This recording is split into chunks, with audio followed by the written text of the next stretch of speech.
Hello everyone, my name is Candice Brantley and I'm your new building principal. We're coming back to school with a bang at Cooper High, starting a new journey in education for the 2016-2017 school year. Let's go Eagles! I know many of you guys met me during the summer and I'm very excited to take on this position. And the ones I have not met, I give a brief introduction, but I will get to you during the year. But my name is Candice Brantley, and I've been selected to be the principal for this school year. I have 6 years in education experience. I'm a historian. I have taught areas from kindergarten to collegiate. The last school I was at Humble High School, and I taught English for 4 years. I currently hold two masters, one in curriculum instruction and the other one in education administration. And also I'm in pursuit of receiving my doctorate in education. I have a passion for education and learning, and I love enjoying giving people ideas and let them display my craft. And so it also led me to the leadership of being a principal. Before then, I just thought I was going to do strictly curriculum. The more I got into it, the building principal whole should have a very vast knowledge of the curriculum, and I do that. And the building principal just not focused on discipline, but all aspects of it.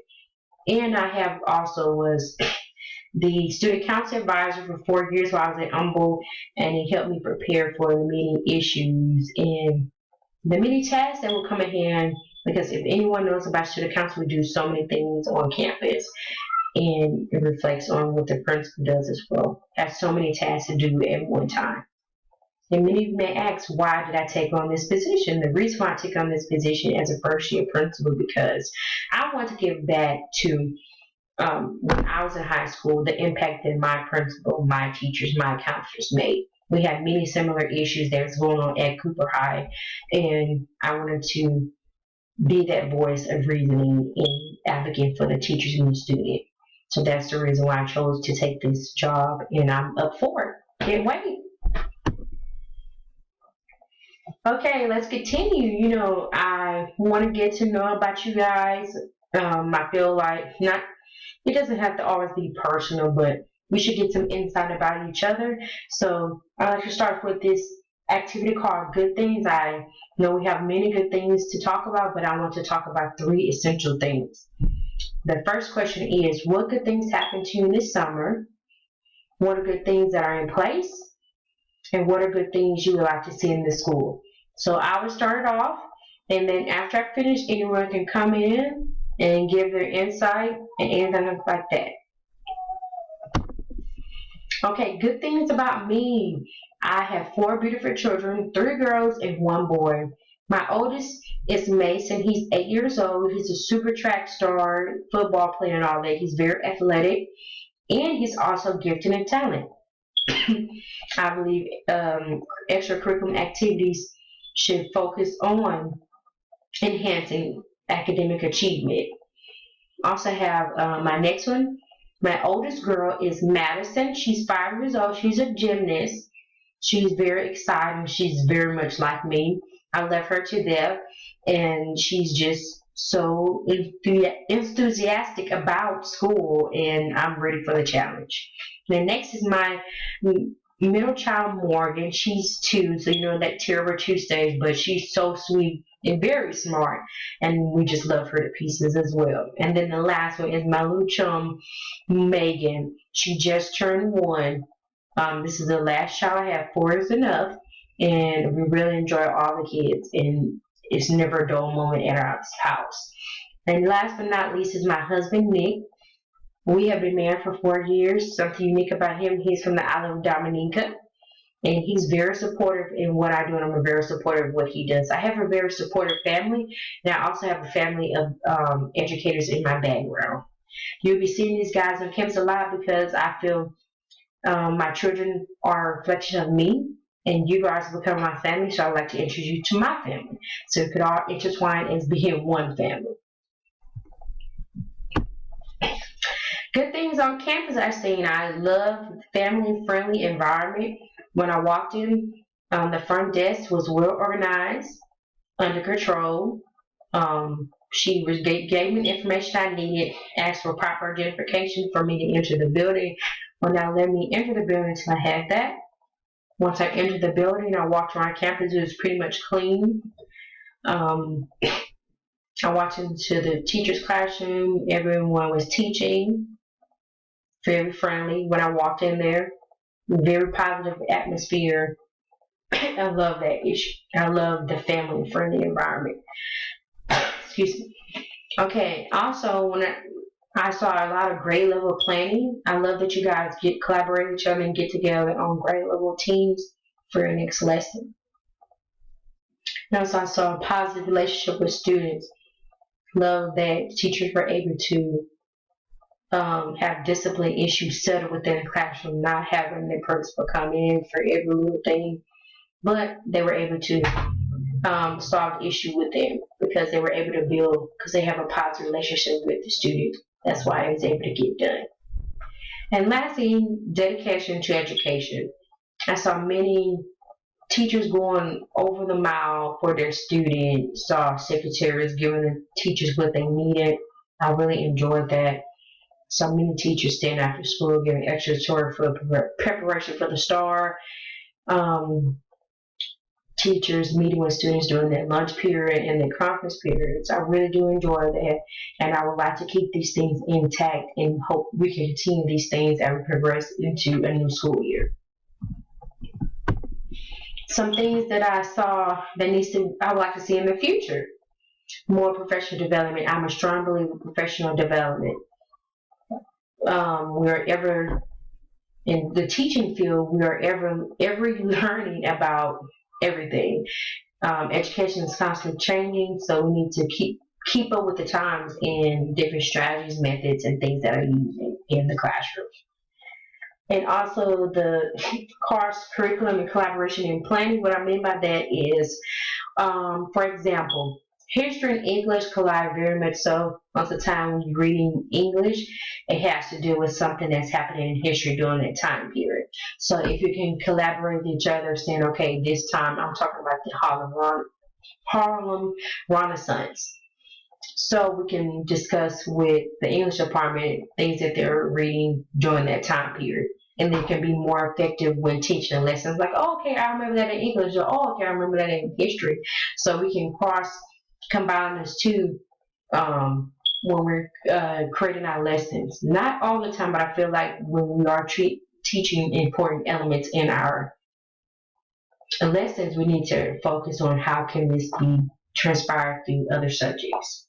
And also, collaboration and planning. That's how we have collaborate with each other. I'll be sitting in some of your lesson plans. I'll be sitting on the team meetings and stuff like that because I want to know what is going on and what can I put my insight and what can I learn from it. And also, I believe communication with the district administration and other educators.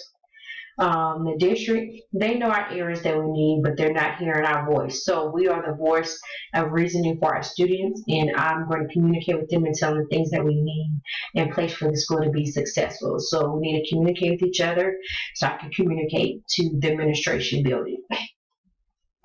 And also I like to communicate with other educators, not just the one on campus. Of course, the ones on campus, but I like to cross over to the people within our district and also outside our district. I remember a time when I was doing curriculum planning for the district, and I was able to collaborate with other schools that were successful in our district, and come to find out they were having many issues that we were having. So they gave me some insight of how to handle that issue that would help. And I also brought that back to our schools, have on different strategies and different discipline actions that we can take to step forward. And us also, some things are working outside of our district. So if you can collaborate and bring that in, that can help build our school to be better. And lastly, putting parents back into our schools. Times are changing in the classroom. We're always getting blamed for the failure of our students. And it should be some accountability to it, but we need to input the parents as well to make them more accountable for the students as well. We need to bring them more in what's going on with their child at school, so we can help build their child to be a better person, and all in the morals aspect, and academics, and whatever else you feel like that's going on. So we need to do more communication with the parents. Parents do care, so we need to stop having that mind frame that parents don't care, because they really do. Okay, now after we finish with all the good things, so wonderful things that's happening on our campus, why do we exist? We ask this question, why have you chosen the profession of education? And many of us look at us crazy, like, you're a teacher, or you're a principal, or you're going to that school. So why do we exist? What is the purpose of us being here? The purpose, the parents produce wonderful Susie.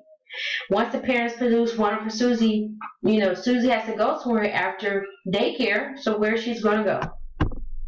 So Susie has a circle of all these things that she implements of us existing. When Susie gets into our building, we have more than one Susie. We have John, Susie, Sally, Bill. We have all these students. So who's going to look after and teach these students? The teacher. So Susie has produced a job for the teacher. So once we have all these teachers in place, who's going to lead and guide these teachers in the building? The principal. So once the principal is here, he has all these tasks. He can't sit at his desk. So who's going to advocate for the teacher, the principal to the teacher? The secretaries, the person in the front desk, the staff members. So, we have many kids here. Forget about their home training and leaving trash on the floor. So who's going to pick up the trash? The janitors. And of course, kids are here 8 hours a day. So who's going to feed them? Who's going to provide nutrition for them? The cafeteria workers. So all of these elements that are in place, we are here for existence for the students. The students are here. The reason why we have jobs is because of the students. And once we understand that, then we can move forward. After Sally leaves our school, she will go out into society and work in a professional field. And she'll be a productive citizen in her professional field.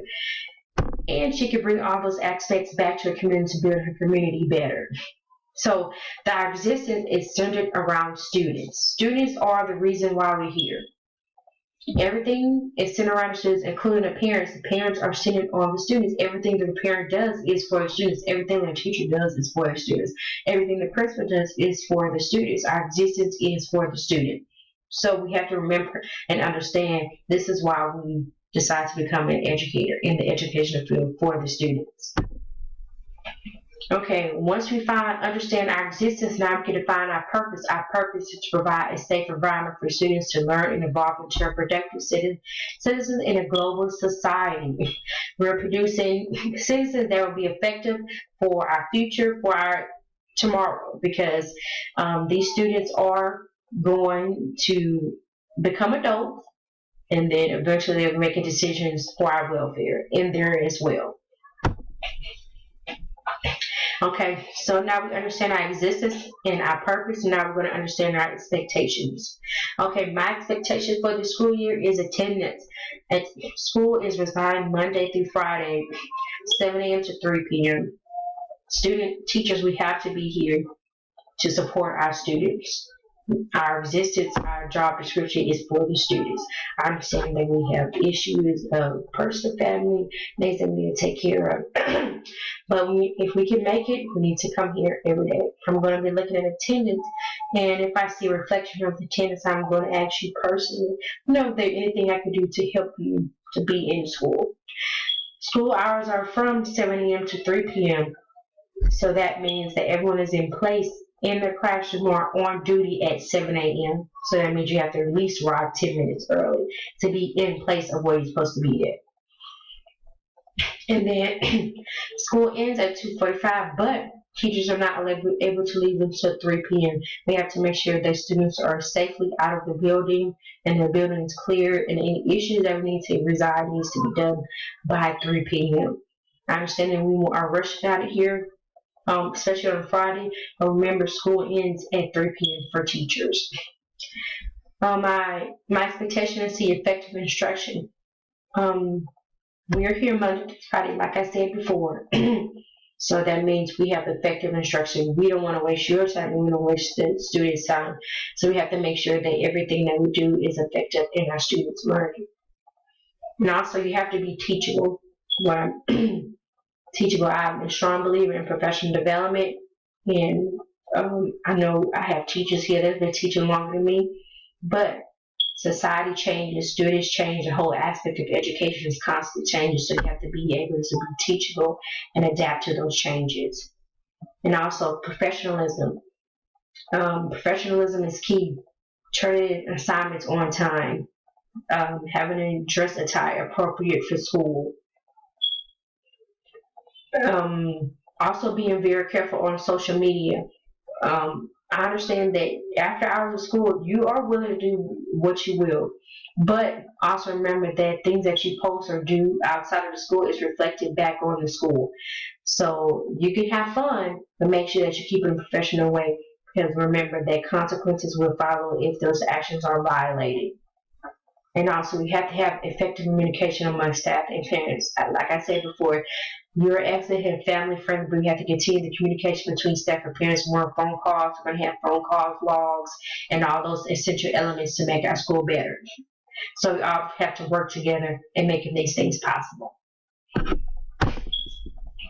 Okay, quality education. We always hear this big thing about quality education, but what truly is quality education? Quality education is kind of like a business. Like when you go to a store, and in Walmart always have, when you're checking out, all these snacks advertised at your will to get up. So Walmart has studied the customer and understanding, like, okay, if we put these things in place, the customer will take it. And just having the same mind frame as the student is a customer, knowing the customer. How do you know the customer? Using data to understand the customer. We have to pull the students' records. We have to pull the testing scores. We have to pull all those things in place to understand what is going on with our kids. Do we know where our kids reside? Do we know their social issues? Do we know their economic issues? Do we know where they reside at? Do you know the issue that's going on at home? We have to understand these elements to help prepare our lessons and our strategies and prepare for the student. Every student is not the same. So I do believe in the individualized instruction, and that's how it can get done. So how can we enhance the product? The product is your lesson, your effective instruction. So how do we enhance them? By using professional development and collaborations. Professional development is also key. Like I mentioned before, education is constantly changing. We have to keep up with the change. We have to understand new strategies, different methods. We have to understand the different elements that come into play when developing a lesson plan. So in collaboration, we have to collaborate with each other. So once I see you on professional development, it's not to hinder or hurt you, it's to make you better at your craft. So remember, professional development and data are key into providing quality education. Who is held accountable when we fail? I take the accountability of when our students fail. Our students, the importance of our existence is for the students, so when they fail, we fail. So the accountability always falls back on me. So if we have low test scores, is because I'm not doing my job. So if I go to Mr. John and ask him why